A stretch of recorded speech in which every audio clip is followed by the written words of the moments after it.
Et c'est le fait de nous mettre en confusion qui va nous faire produire du louche, du fait que l'incertitude, la confusion nous met en émoi. Résumons-nous donc, l'intellect, et les concepts abstraits qu'il manipule sont indispensables pour les avancées technologiques et scientifiques. Sans ces fondements intellectuels, il serait impossible de concevoir et de construire des technologies et des structures sûres et efficaces. Croire que l'intellect est illusoire revient à nier l'importance des bases théoriques, sur lesquelles reposent toutes nos réalisations concrètes. En revenant à la conscience de l'existence de l'astral, une dimension parallèle dont l'existence est supposée par inférence, bien qu'encore non prouvée scientifiquement, on observe qu'il exploite le fait que certaines choses ne sont accessibles aux humains que par des sciences abstraites, comme les mathématiques. Comme tout le monde ne comprend pas ce langage, il est facile de faire croire que ces concepts ne sont pas concrets, qu'ils ne sont que des mondes imaginaires et illusoires. Ainsi, l'astral insinue que l'intellect induirait en erreur, alors qu'en réalité, c'est lui qui permet de déceler les erreurs. L'astral utilise souvent un mécanisme de défense que Freud appelait le retournement en son contraire. Si l'intellect permet de déjouer les erreurs induites par l'astral, celui-ci va présenter l'intellect comme étant à l'origine de ces erreurs. L'astral retourne les choses à son avantage, faisant croire à l'humain qu'il agit dans son intérêt, alors qu'il le manipule pour lui faire produire du louche, une forme d'énergie produite par nos émotions, dont il se nourrit. Bernard de Montréal expliquait que « la pensée vient d'ailleurs, l'astral nous insuffle des idées, sans qu'on s'en rende compte, nous faisant croire qu'elles proviennent de notre propre esprit, alors qu'elles servent les intérêts de l'astral, qui considère l'humain comme une source de nourriture énergétique, tout comme les végétaux nous nourrissent. » L'astral introduit délibérément des erreurs dans les équations permettant d'accéder à des réalités complexes par l'intellect, créant ainsi de la confusion et des émotions négatives. C'est cette confusion qui produit du louche. L'objectif de l'astral n'est pas d'introduire une erreur sans que nous le sachions, mais de nous faire prendre conscience de cette erreur, déclenchant ainsi notre émotivité. Ainsi, l'astral nous donne toujours des vérités, des connaissances réelles sur l'invisible, mais y mêle volontairement des erreurs, pour provoquer des émotions intenses. L'ingénieur calculant les dimensions d'un fuselage d'avion doit savoir qu'une erreur peut être délibérément introduite par l'astral, en l'incitant à l'inattention ou l'étourderie, par l'intermédiaire d'un humain sous son influence, pour le mettre en confusion et produire du louche. Donc, en dénigrant la fonction de l'intellect, l'astral et ses courroies de transmission, les humains sous son influence, nous incitent à ne pas intellectualiser sur lui, afin de ne pas connaître son existence. L'entreprise a été menée déjà il y a un siècle. Sigmund Freud, l'inventeur de la psychanalyse, avait entrepris de nier son existence, en prétendant qu'ainsi, il prouverait la scientificité de la psychanalyse.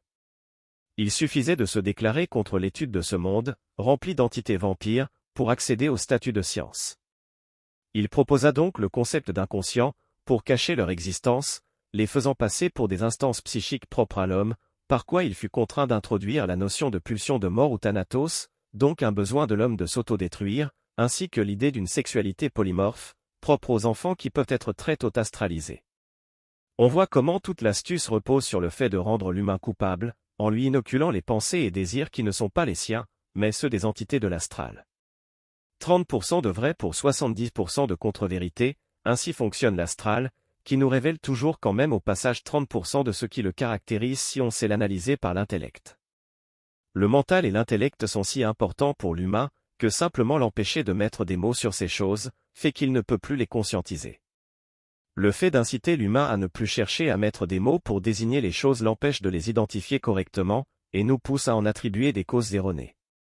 Voilà pourquoi l'astral nous fait croire que l'intellect serait une chose qui nous couperait du divin, pour lequel il se fait passer.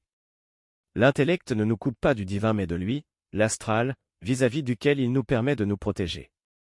Donc, face au phénomène de vampirisme, j'ai longtemps eu des relations avec les gens où ils trouvaient prétexte à des projets que je leur proposais pour pouvoir passer du temps avec moi, pour justifier de me vampiriser. C'est ce qu'ils nomment l'amour donc, qui est une vaste entreprise de vampirisme énergétique. Il se trouve que j'avais développé une écoute guérissante, et que les gens en profitaient.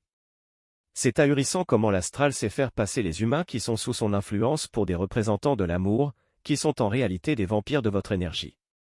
Ils savent exploiter les intentions les plus vertueuses contre vous, considérant la bienveillance comme une tare, même s'ils prétendent le contraire. La psychanalyse, quand même, avait repéré le fait que l'amour est la plus grande des supercheries, non pas que nous n'y aspirions tous, mais que par cette aspiration les forces de l'ombre savent nous manipuler, et nous tenir en soumission sous leur influence. Parce que l'homme a besoin d'amour, parce qu'il est en attente de quelque chose, ils savent jouer de cela comme d'une faiblesse, qu'ils méprisent au plus haut point. Ceci n'est pas loin de ce que peut enseigner le bouddhisme, qui prône par contre une toute autre forme de travail sur soi que la psychanalyse, moins adaptée à la culture occidentale. La capacité d'apprendre à supporter la solitude affective, à supporter ce que Lacan nommait l'objet, à savoir une forme d'insatisfaction qui est en nous, une sorte de manque perpétuel, en tout cas de ne pas être en attente d'amour est la chose sans doute la plus difficile à acquérir, mais aussi la plus importante à réaliser. Bien sûr, il faut que ce soit un réel acquis, qui ne soit pas fondé sur une décision basée sur la seule intentionnalité, qui consisterait à refouler son désir d'amour, ce qui fait l'effet inverse, car une chose refoulée se démultiplie en intensité. Il ne s'agit pas en soi de bonne ou de mauvaise foi, c'est l'astral qui ramène tout à ça en permanence. Car la bonne foi ne fait pas que les choses deviendraient plus faciles. La cause de l'échec n'est pas toujours la mauvaise foi. On peut avoir un sincère désir de changer et ne pas y parvenir, justement parce que l'astral est retors et travaille contre nous. Ce n'est pas notre inconscient qui œuvre contre nous, mais l'astral dans notre inconscient. C'est sur ce point que je me démarque de Freud et de la psychanalyse. Souvent on a attribué au mental d'être le porteur de cette mauvaise foi, parce qu'il la révèle. Si sans doute le mental peut savoir mieux justifier la mauvaise foi, ça n'est pas lui qui fait échouer un désir. Le mental ne porte pas en soi le mensonge, même s'il peut servir les menteurs. Mais bien des menteurs le font par le silence, en se taisant.